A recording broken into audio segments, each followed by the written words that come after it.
என் கிருபை உனக்கு போதும், என் பலன் உனக்கு தருவே. என் கிருபை உனக்கு போதும், என் பலன் உனக்கு தருவே. கிரேஸ் கிரேஸ் கிருபா கிருபா, கிரேஸ் கிரேஸ் கிருபா கிருபா, கிரேஸ் கிரேஸ் கிருபா கிருபா, கிரேஸ் கிரேஸ் கிருபா கிருபா. என் கிருபை உனக்கு போதும், என் பலன் உனக்கு தருவே.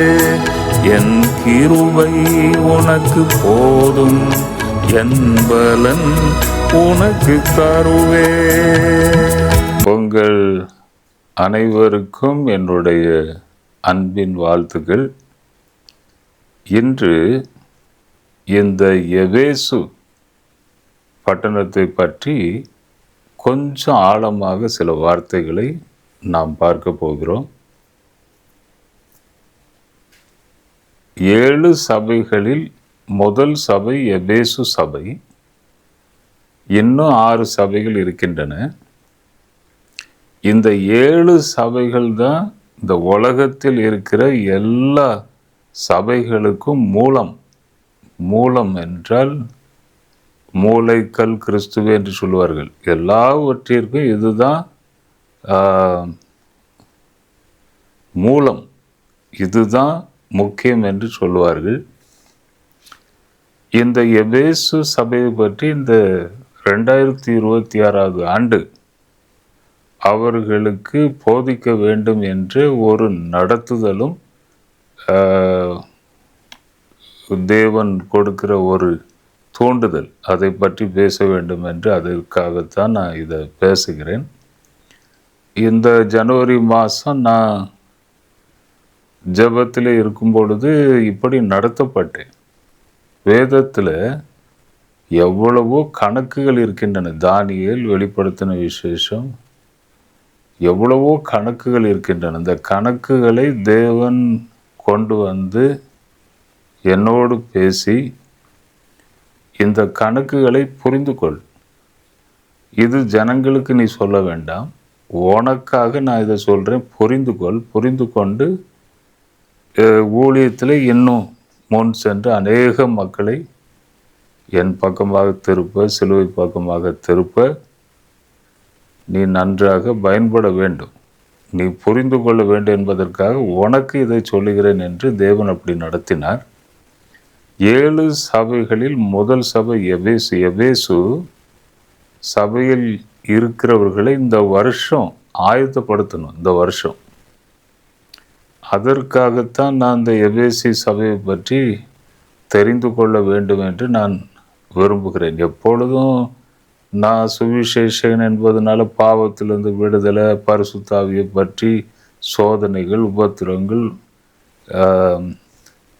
விசுவாச வாழ்க்கை, இதை பற்றி தான் அதிகமாக பேசுவேன். இப்படி சப்ஜெக்டுகள் நான் பேசின கிடையாது. இருந்தாலும் அந்த நடத்துதல், அந்த கணக்கு தேவன் எனக்கு அது சொன்னதுனால இப்பொழுது அதை சொல்லி ஆகணும் இந்த 2026.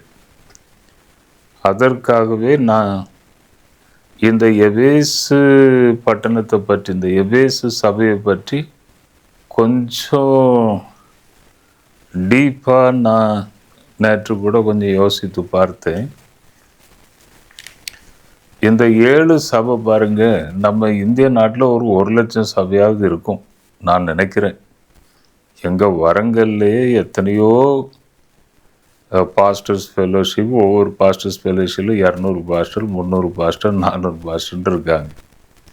அப்போது உலகம் முழுசும் பயங்கரமாக இருப்பாங்க. நம்ம இந்தியா தேசத்தில் கூட குறைஞ்சது 1 லட்சத்துக்கு மேலே இருக்கும் சபை.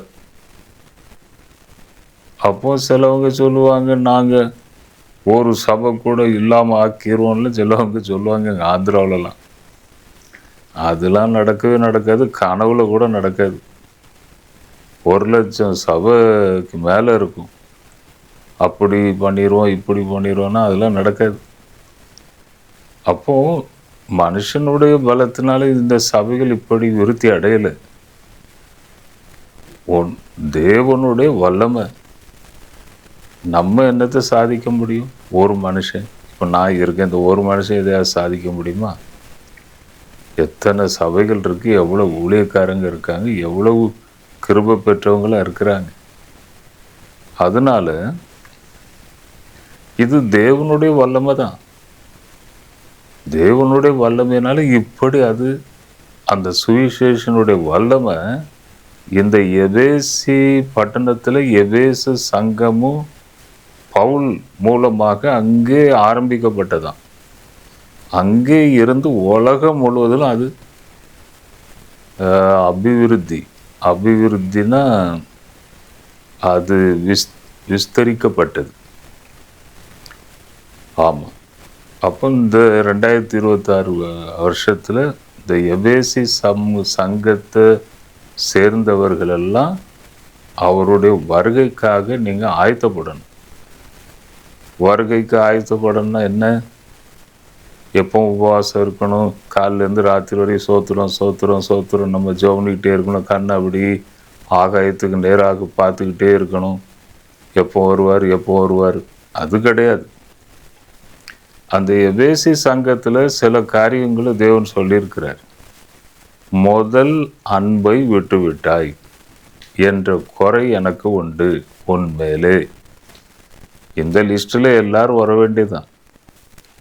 இப்போ திருமணம் ஆன பிறகு கூட முதல் அன்பு அப்படி இருக்குமா? கொஞ்சம் கொஞ்சமாக குறையும். கொஞ்சம் வயசு ஏறி 55 வயசு தாண்டின பிறகு ஒரே கோபமும் சண்டையும் இருக்கும் சில குடும்பங்களில். சில பேர் ஜெபிக்கும்படி கேட்பாங்க, சில பேர் சொல்லுவாங்க. அதை வச்சு சொல்கிறேன். அப்போ அந்த முதல்ல உள்ள அன்பு கடைசி வரைக்கும் இருக்காது. அதே போல் இதுவும் கர்த்தரோடு இந்த வாழ்க்கை ஆரம்பம், முதல்ல உள்ள ஸ்பீடு, முதல்ல உள்ள அன்பு இப்போ இல்லை. அப்போ நல்ல இரத்த ஓட்டம், அப்போ ஸ்பீச்சு வேறு. இப்போ அனுபவத்தை பெற்று பிள்ளைகளை பெற்று பிள்ளைகளுக்கு மேரேஜ் பண்ணி ஒரு பெரிய அனுபவம் வந்து ஹெல்த்து கொஞ்சம் கஷ்டப்பட்டு பலவீனமாகி இப்போ உள்ள அனுபவம் வேறு. அதனால் பாருங்க, எத்தனை சபைகள் அந்த எபேசு அங்கே இருந்து அது ஆரம்பிக்கப்பட்டது, உலகம் முழுவதும் அது பரவப்பட்டது. இந்த எபேசு சபை அதை சார்ந்து நீங்கள் இருப்பீர்களானால் ஆயத்தப்படணும். இந்த வருஷம் நீங்கள் ஆயத்தப்படணும்.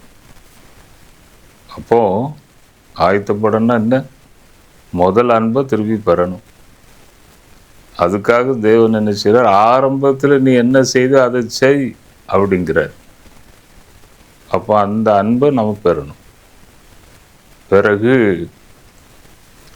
உன் பிரயாசம் எல்லாவற்றையும் நான் அறிந்திருக்கிறேன்னு அன்று சொல்கிறார். எனக்காக பாரம் அனுபவித்தப்பா நீ அப்படின்னு சொல்கிறார். அப்போ இதெல்லாம் நமக்குள்ளே இருந்துச்சுன்னா சந்தோஷப்படணும்.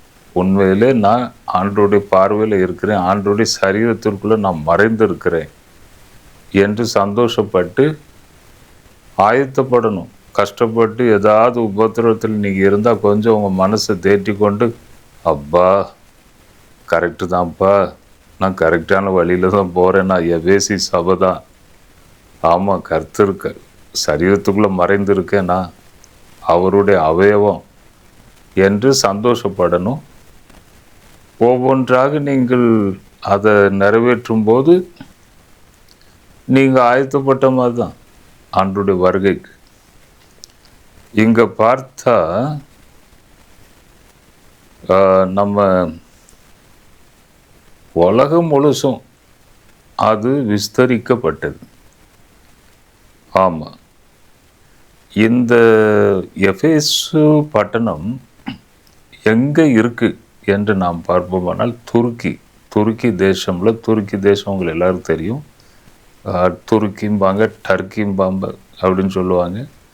நம்ம இஸ்ரவேல் பாலஸ்தீனம் இப்போ யுத்தம் நடந்துச்சுல்ல, அந்த ஈரான் அந்த சைடில் தான் துருக்கி அங்கே தான் அந்த இருக்குன்ட்டு நான் நினைக்கிறேன். அப்பப்போ அந்த வேர்ல்டு மேப்பில் கூட நான் பார்த்த ஞாபகம் இருக்குது. அது அப்போ பெரிய பட்டணமாக இருந்துச்சா. அந்த துருக்கி தேசத்தில் மேற்கு பகுதியில் கடற்கரை இருக்குதான். மேற்கு பகுதியில், துருக்கியில் மேற்கு பகுதியில் ஒரு கடற்கரை இருக்குதான். அந்த கடற்கரை பக்கத்தில் இருந்த பட்டணம். கடற்கரை பக்கத்தில் இருந்தவொடனே ஹார்பர் நல்லா கப்பல்கள் வருவது போவது, பிஸ்னஸ் சென்டர், பயங்கரமான பிஸ்னஸ் சென்டர் அந்த எவேசி பட்டணம். வெளியே பொருட்கள் போகும், வெளியே இருந்து பொருட்கள் வரும். பயங்கரமான பிஸ்னஸ் இடன்று அதை பற்றி சொல்லப்பட்டிருக்கிறது. ஆமாம், மேற்கு கரையில் உள்ள அந்த கடற்கரையில் உள்ள பட்டணம். அப்போ ரொம்ப முக்கியமான ஒரு பட்டணம் அது. அதற்கு எஃபேசஸ் என்று பெயர். எஃபேசஸ் என்றால் அதற்கு அர்த்தம் விரும்பப்படத்தக்கது என்று அர்த்தம். இங்கிலீஷில் டிசரபிள் என்று அர்த்தம் என்று அங்கு சொல்லப்பட்டிருக்கிறது. பிறகு அந்த துருக்கி தேசம்లో இஸ்மீர் ஸ்டேட் இப்போ இஸ்மீர் ஸ்டேட்டில் உள்ள செல்சுக்கில் அதனுடைய பேர் இப்போ செல்சுக்கிலாம் மாற்றப்பட்டு இருக்கிறது.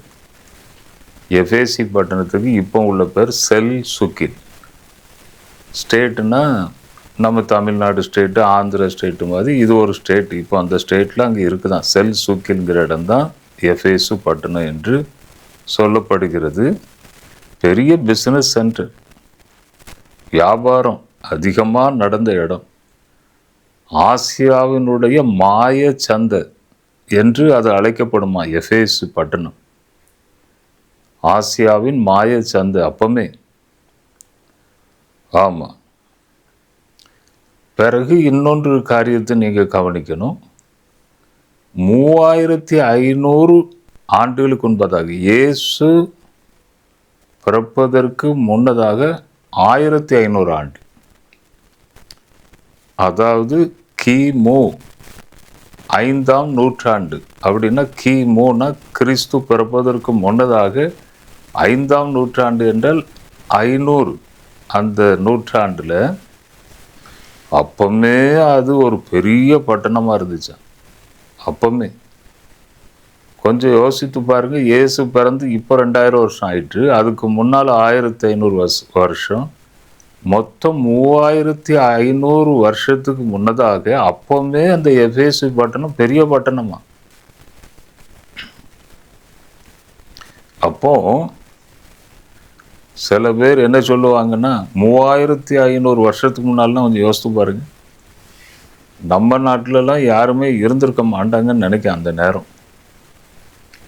எதற்கு அங்கே அந்த பட்டணம் பெரிய பட்டணமாக இருந்துச்சுன்னா, கொஞ்சம் யோசித்து பார்ப்போம்னா, மத்திய கிழக்கு நாடுகள், இந்த ஈரான், இஸ்ரேல், பாலஸ்தீனம், இந்த துருக்கி, ஈராக், துபாய், இவைகளெல்லாம் மத்திய கிழக்கு நாடுகள். மத்திய கிழக்கு நாடுகள் என்ற மத்தியன்னா சென்டர்.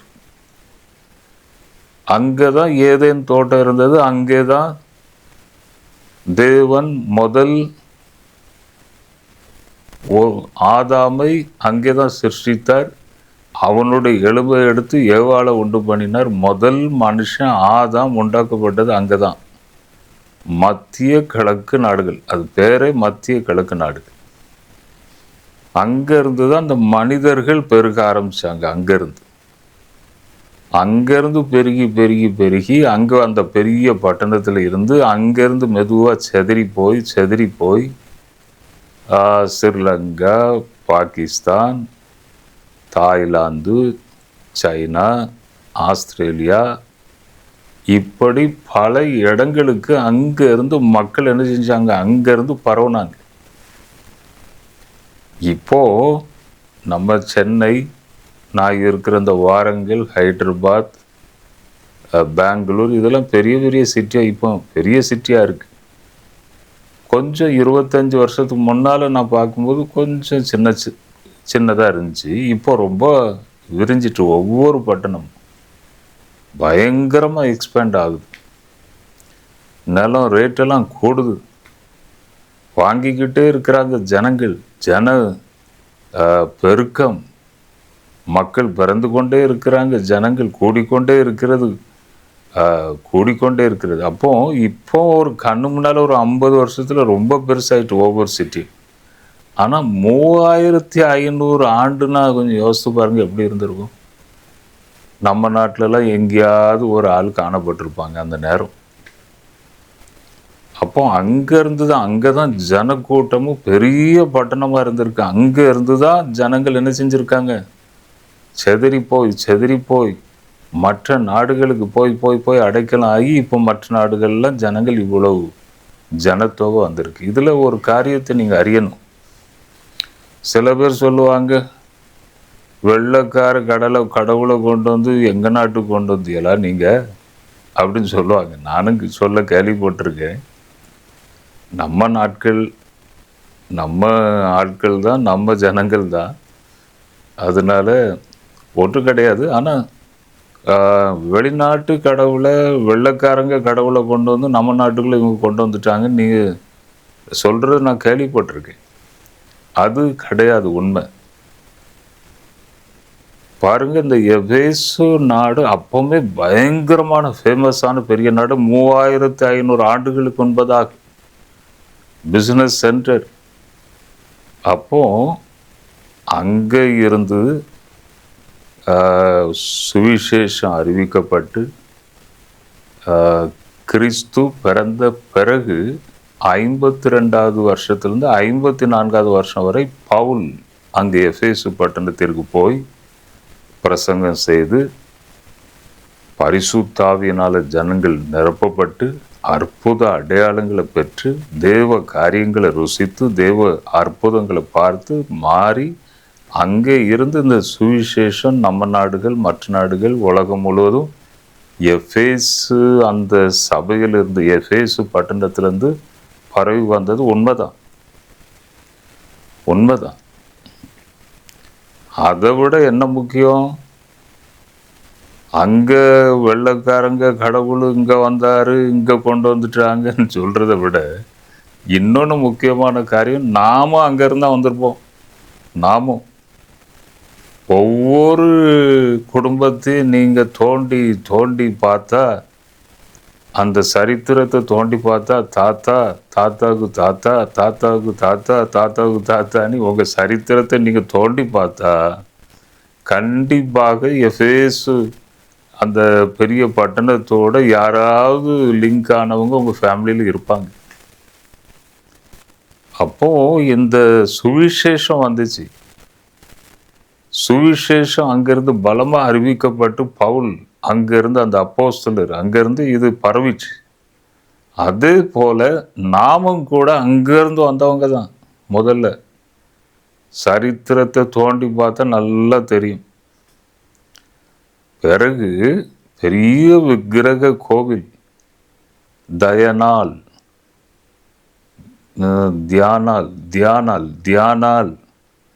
என்ற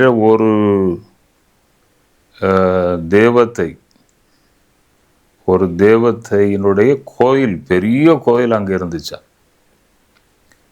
பெருசாக கட்டியிருந்தாங்களாம் அந்த கோயில். விக்கிரக கோயில், விக்கிரகத்தை வைத்து வணங்குவது. பெரிய கோயிலாம், ரொம்ப ஃபேமஸா. ரொம்ப அசிங்கமான காரியங்கள்லாம் அங்கே நடக்கும்ன்ட்டு அதில் போட்டிருக்காங்க அந்த சரித்திரத்தில், நான் அதை வாசிக்கும்போது. ஆனால் அதையும் ரொம்ப பேர் விரும்பி ரொம்ப பேர் அதை பின்பற்றினாங்க என்று சொல்லப்பட்டிருக்கிறது.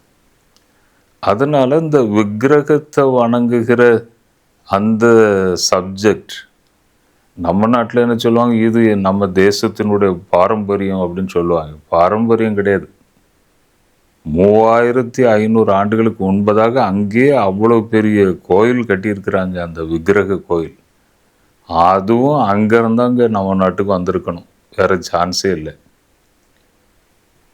அப்போ அந்த காலத்தில் ஜனங்கள் அப்படி விருத்தி அடைந்து செதறி போய் இப்படி பூமி எல்லாத்தையும் நிரப்பியிருக்கிறாங்க என்பது நன்றாக புரிகிறது. இப்போ எங்கள் கிராமம் இருக்குது, எங்கள் கிராமத்தில் எல்லாரும் கிறிஸ்தவங்க தான். பெரிய பிரிட்டிஷ் சர்ச் இருக்காங்க, சிஎஸ்ஐ சர்ச். அப்போ கொஞ்சம் யோசித்து பாருங்கள், அந்த சிஎஸ்ஐ சர்ச்சு நம்ம சுதந்திரம் ஆவதற்கு முன்னதாகவே அங்கே சர்ச்சு பிரதிஷ்டை செய்யப்பட்டது. எங்கள் கிராமத்தில் 1947 தானே சுதந்திரம். அதுக்கு முன்னாலே அது பிரதிஷ்டை செய்யப்பட்டு. அந்த சர்ச்சு எப்படி இருக்குன்னா, ஒரு தடவை நீங்களும் பார்க்கணும். எங்கள் ஊர் கிராம சர்ச்சு, சின்ன கிராமம்தான். அப்போ பிரிட்டிஷ் ஆட்சிங்கிறதுனால லண்டன்லேருந்து வந்து அதை சர்ச்சை கட்டியிருக்கிறாங்க. அதில் யூஸ் பண்ண அந்த கட்டைகள் இதுவரைக்கும் கூட கொஞ்சம் கூட கெடலை. இந்த பூச்சி அரிப்பது, கரையான் அரிப்பது அசலே கிடையாது. நான் இப்போ பக்கத்தில் போய் அதே தான் பார்த்துக்கிட்டு இருந்தேன். இத்தனை வருஷம் ஆச்சே, கொஞ்சம் கூட அது இந்த பலகை கெட்டு போகலையே. காங்கிரீட் போட்டாலே 8 இயர்ஸில் பில்டிங் 8 இயர்ஸ் தான் லைஃப்னு சொல்லுவாங்க. இந்த கட்டைகள் கூட ஒன்றுமே கெட்டு போகலையே. பிறகு அந்த முட்டையினுடைய வெள்ளைக்கருவை வச்சு அதை எடுத்து கோட்டைக்கெல்லாம் அதை அடிச்சிருக்கிறாங்க. அப்போ பிரிட்டிஷ் காலத்தில் வெள்ளையே அடிக்க வேண்டிய அவசியம் இல்லை, அப்படி பளிங்கு மாதிரி இருக்கும் கோட்டை. அப்போவுமே அந்த டெக்னாலஜி பாருங்க. அப்போவுமே வர்றவங்க எல்லாரும் அந்த கோட்டையை பார்த்துட்டு ஆச்சரியப்படுவாங்க, இது எப்படி செய்தாங்க என்று. அப்போ அங்கேருந்து மிஷினரி வந்தாங்க. அந்த மிஷினரி எங்கேருந்து வந்தாங்களோ, அந்த மிஷினரிக்கு பின்னால் பேக்ரவுண்டு என்ன இருக்கோ, அவங்க பின்னால் என்ன சர்ச் இருந்துச்சோ, அதுக்கு முன்னால் என்ன சர்ச் இருந்துச்சோ, எல்லாவற்றையும் தோண்டி தோண்டி தோண்டி சரித்திரத்தை பார்த்தா கடைசியில் எஃபேசு சபையில் போய் நிற்கும். அங்கே இருந்து உலகம் முழுவதிலும் இந்த சபைகள் விஸ்தரிக்கப்பட்டது, பெருகிற்று. ஒவ்வொரு சபைக்கும் ஒரு தூதன் உண்டா. 7 நட்சத்திரங்கள். 7 நட்சத்திரங்கள் என்றால் 7 சபையின் தூதர்கள். இந்த தூதர்கள் தான் ஒவ்வொரு சபைக்கும் பொறுப்பு. இந்த எபேசு சபைக்கு ஒரு தூதன் இருப்பார். ஆமாம், எந்த பிரச்சனையும் அவரை தாண்டி தான் வரணும். அவர் எல்லா ரெஸ்பான்சிபிலிட்டியோட அந்த தூதன் இருப்பார். ஒரு தூதன் 1,20,000 1,80,000 பேர் அதம் பண்ணானா. பைபிளில் ஒரு சம்பவம் இருக்கு. அப்போ தூதர்களுக்கு அவ்வளவு ஒரு பவர் தேவன் கொடுத்து வச்சிருக்கிறார். நம்ம இதெல்லாம் யோசித்து பார்த்து இந்த எபேசு சபை, இதை நாம் தியானித்து இந்த வருடத்திலே வருகைக்கு ஆயத்தப்பட்டு சில காரியங்களை, சில குணங்களை நமக்குள்ளே நாம் மாற்றி, எதிலே நாம் ஃபெயிலானமோ, எதில் நாம் முதல் அன்பை விட்டோமோ, அதை திரும்பவும் தேவனிடத்தில் பெற்று ஆயத்தப்படணும். இந்த வருஷம் வருகைக்கு ஆயத்தப்படணும். இனிமேல் டைம் இல்லை. இதுவரைக்கும் ஏதோ சரி பார்க்கலான் இருந்தோம். இனிமேல் ரொம்ப ஜாக்கிரதை. இனிமேல் டைம்.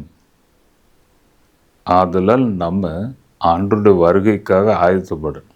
அப்போஸ்தலர் 18ஆம் அதிகாரத்தில் பவுல் அந்த எபேசு பட்டணத்திற்கு போனாராம். அப்போஸ்தலர் 19ஆம் அதிகாரத்தில் பல வசனங்கள் அங்கே சொல்லப்பட்டிருக்கிறது. அப்போஸ்தலர் 19ஆம் அதிகாரத்தில் அங்கே என்ன சொல்லப்பட்டிருக்கிறது என்றால், எபேசு பட்டணத்திற்கு பவுல் சென்றார். முதல்ல ஒரு தடவை சென்றார், திரும்ப செகண்ட் டைம் எபேசு பட்டணத்திற்கு சென்றார் 19ஆம் அதிகாரத்தில். அங்கே என்ன சொல்லப்பட்டிருக்கிறது என்றால், அப்போஸ்தலர் 19ஆம் அதிகாரத்தில் முதல் வசனத்தில், அப்போல்லோ என்பவன் கொரிந்து பட்டணத்தில் இருக்கையில் பவுல் மேடான தேசங்கள் வழியாய் போய் எபேசுக்கு வந்தான். அங்கே சில சீஷரை கண்டு, நீங்கள் விசுவாசிகளான பொழுது பரிசுத்த ஆவியை பெற்றீர்களா என்று கேட்டான். அதற்கு அவர்கள், பரிசுத்த ஆவி உண்டென்பதை நாங்கள் கேள்விப்படவே இல்லை என்றார்கள். அப்பொழுது அவன், அப்படியானால் நீங்கள் எந்த ஞானஸ்நானம் பெற்றீர்கள் என்றான். அதற்கு அவர்கள், யோவான் கொடுத்த ஞானஸ்நானம் என்றார்கள்.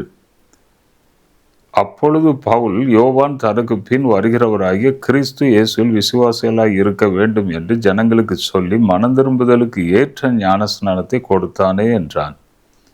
அதை கேட்டபொழுது அவர்கள் கர்த்தராகிய இயேசுவின் நாமத்தினாலே ஞானஸ்நானம் பெற்றார்கள். அல்லாமலும் பவுல் அவர்கள் மேல் கைகளை வைத்தபோது பரிசுத்த ஆவி அவர்கள் மேல் வந்தார். அப்பொழுது அவர்கள் அந்நிய பாஷைகளை பேசி தீர்க்க தரிசனம் சொன்னார்கள். பாருங்க, முதல்ல அங்க பவுல் போன உடனே நடந்த காரியம் என்ன? ஞானஸ்நானம் பெற்றார்கள். பரிசுத்த ஆவியினர் இறங்கினார். எல்லா சபைக்கும், இந்த 7 சபைக்கும் அடிப்படை இதான்.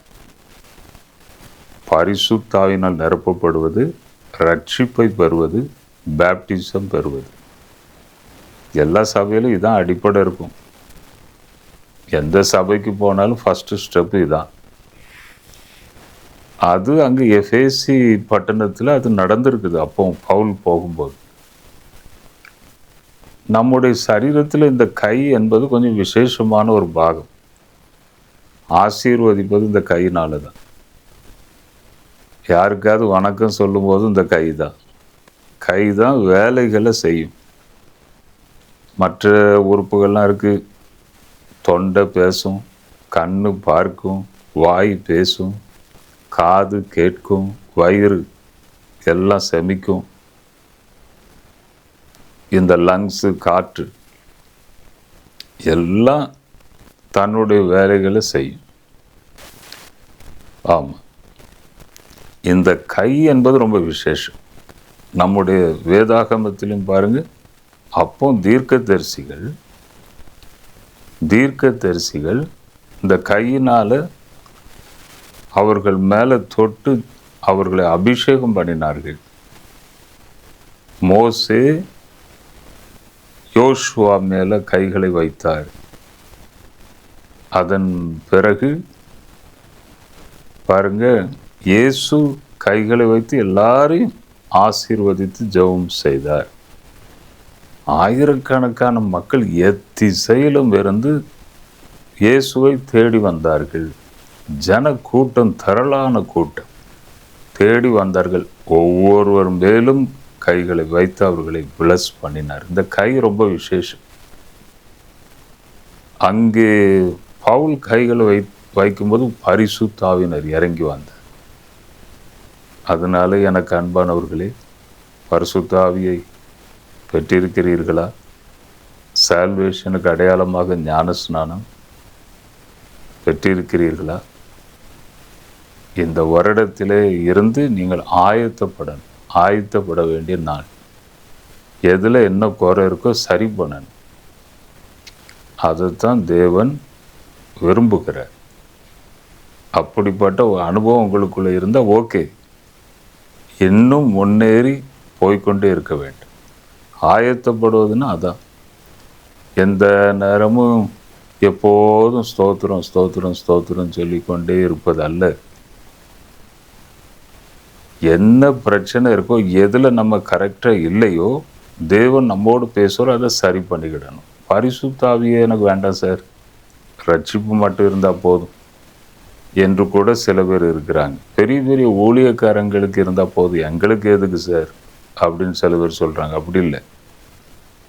பரிசுத்த ஆவியானவரை கண்டிப்பாக பெற்றுக்கொள்ள வேண்டும். எபேசி சபையில் அப்போவுமே கிபி கிறிஸ்துவுக்கு பின் 52வது வருஷத்துலேருந்து 54, அப்போ கிட்டத்தட்ட 2000 வருஷத்துக்கு முன்பதாக ஸ்டார்டிங் சபை அங்கே தான் இதான் நடந்திருக்குது.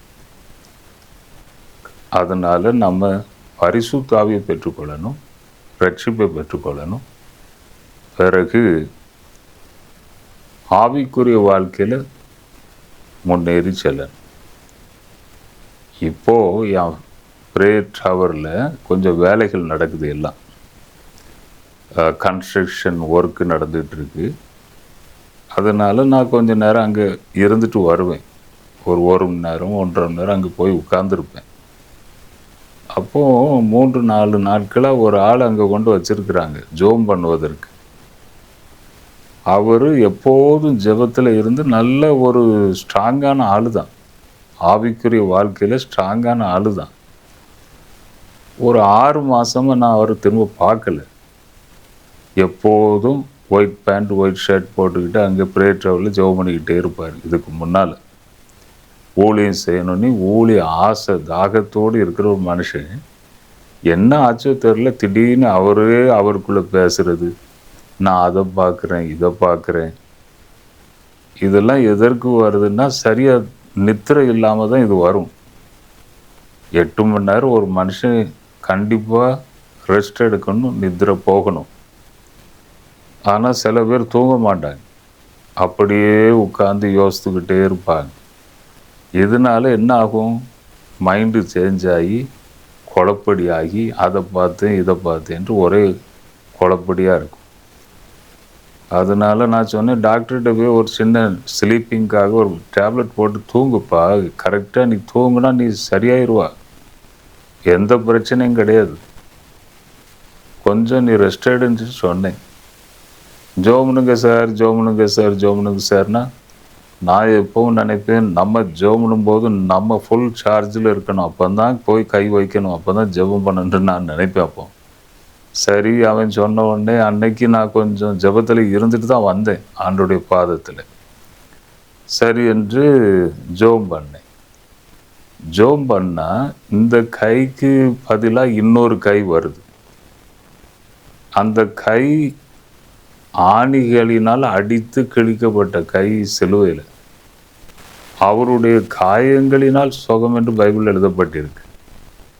அப்போ அந்த கரம் வருது. எப்பொழுதும் ஒரு காரியத்தை நீங்கள் நினைக்கணும். பவுல் சொல்லுவார், இனி நானும் இல்லை, கிறிஸ்து எனக்குள்ளே படைத்திருக்கிறார்.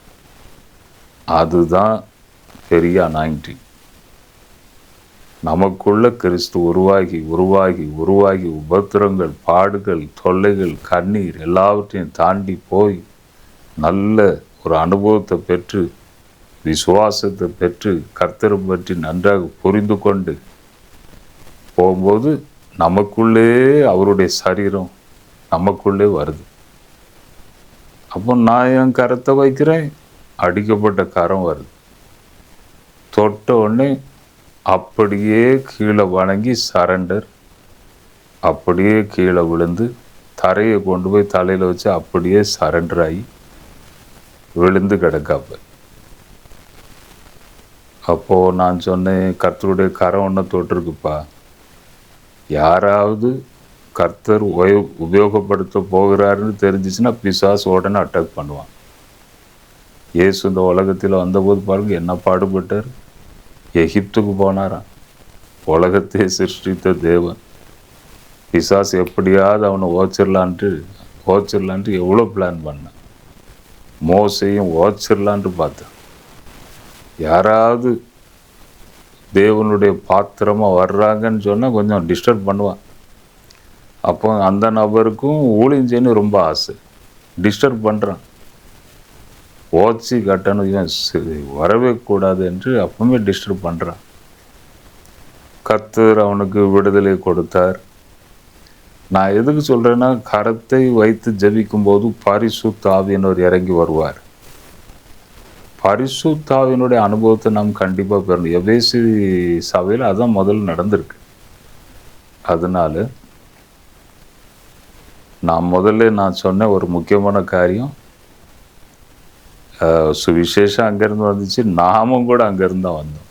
அதே போல் இந்த விக்கிரகங்களை வணங்குகிற அந்த தேவாலயம் கூட அங்கேருந்து தான் வந்திருக்குன்ட்டு தான் நான் நினைக்கிறேன். அப்போவுமே அங்கே அப்படிப்பட்ட காரியங்களும் இருந்துச்சா. அதனால எவர்களுடைய விசுவாசம் அவங்களுக்கு. நம்ம எந்த விசுவாசத்திலும் போய் தலையிடக்கூடாது. நம்ம தேவனை அறிவிக்க வேண்டியதான் வழிய அவரவர்களுடைய விசுவாசம் அவரவர்களுக்கு. அதைத்தான் நானும் எப்பவும் அப்படி தான் நான் நினைப்பேன். அதனால அங்கிருந்து தான் ஜனங்கள் இங்கே வந்திருக்கிறாங்க. ஆமாம். அதனால் நம்ம இந்த எபேசி சபையில் பரிசுத்தாவினர் ஊற்றப்பட்ட அந்த அனுபவத்தை நாமும் பெற்று கர்த்தருடைய வருகைக்காக ஆயத்தப்படணும். மேகங்களிலோடு வருகிறார். அவரை குத்தினவரும் அவரை காண்பார்கள். சகல கோத்திரத்தாரும், இந்த பூமியில் உள்ள சகல கோத்திரத்தாரும் அழுது புலம்புவார்கள், மார்பில் அடித்து கொள்வார்கள். அதனால சில ஞானத்தை இவ்வளவு நேரம் நான் பேசியிருக்கேன். அதை பெற்று நாம் கர்த்தருக்குள்ளாக முன்னேறி செல்ல வேண்டும். அதற்காக தான் இந்த வார்த்தைகள் எடுத்துக்கொள்ளுங்கள். அடுத்த செய்தி இன்னும் ஆழமாக இந்த எபேசி சபையை பற்றி உங்களுக்கு சொல்லுவேன். அதை பற்றி ஸ்டடி பண்ணிக்கிட்டு இருக்கிறேன். இப்பொழுது உங்களுக்காக நான் ஜெபிக்கிறேன். சுவாமி, ஒரு விஷயம் நீர் கண்பாரும். எத்தனை பேர் இந்த வசனத்தை கேட்டார்களோ எல்லாரையும் உங்களுடைய கிருபை தாங்கிட்ட ஐயா. வானம் திறக்கப்படட்டும். பலமான உங்களுடைய வல்லமை இறங்கி வரட்டும். இப்பொழுதே தொடும் ஆண்டவரே. உச்சந்தலையிலிருந்து உள்ளங்கால் வரை வல்லமை பாய்ந்து செல்லட்டும். இப்பொழுது ஒரு அற்புதம் நடக்கட்டும். ஆயத்தப்படட்டும். சரி செய்யட்டும். அப்பா, அப்படிப்பட்ட கிருபையை கொடும். உம்முடைய கரம் அவர்கள் மேல் வைக்கப்படட்டும். இப்பொழுது காயத்தின் வல்லமை, நோய், பிரச்சனைகள், கண்ணீர், வேதனை, பாடுகளோடு இருக்கிற பிள்ளைகளை பாரும். ஒரு வீசை நீர் அவர்களை தொடும். இப்பொழுது உதவி செய்யும், வழி நடத்து சுவாமி. துதி கன மகிமை எல்லாம் உமக்கு நான் செலுத்துகிறேன். இயேசு கிறிஸ்துவின் நாமத்தினால் வேண்டிக் கொள்கிறேன் பிதாவே. ஆமென். ஜட்சன் ஆபிரகாம் தமிழ் என்ற இந்த சேனல் தமிழ் மக்களுக்காகவே நான் ஆரம்பித்திருக்கிறேன். கண்டிப்பாக பாருங்கள், லைக் பண்ணுங்கள், ஷேர் பண்ணுங்கள், தெரிந்தவர்களுக்கு சொல்லுங்கள்.